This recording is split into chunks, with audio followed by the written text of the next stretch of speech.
I'm going to teach you how to include live chat support on Weebly. Adding live chat to your Weebly site is a quick way to help visitors get answers fast, capture leads, and improve customer satisfaction. We'll walk through the exact steps to get a chat widget onto every page of your site, and I'll share a few tips to make sure it shows up correctly once you publish.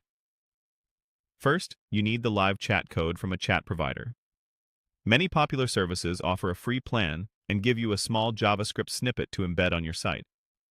Create an account with the provider of your choice, add your website inside their dashboard, customize the chat widget's appearance if you like, and then locate the installation or embed code. It's usually labeled something like Install Widget or Script. Copy the entire code snippet to your clipboard. Be sure not to edit or trim the code, as even a missing character can prevent the chat from loading. Next, open your Weebly site editor. Log into your Weebly dashboard, choose the site you want to edit, and click Edit Site to enter the builder.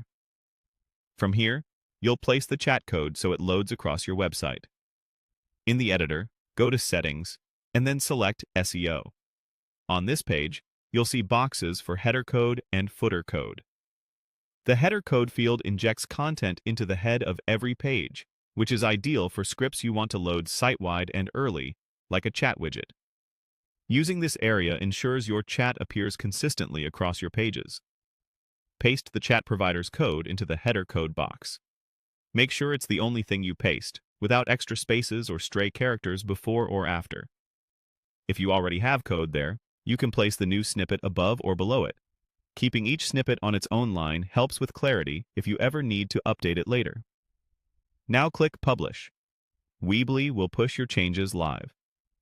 After publishing, visit your live website in a new browser tab. You should see the chat bubble or icon appear, typically in a corner of the screen.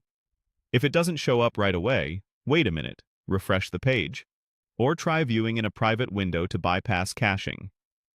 Also double-check that you place the code in the header code box, not the footer. That's it. You've added live chat to your Weebly site. If you later change providers or update the widget, return to the same SEO settings, adjust the code, and publish again to apply the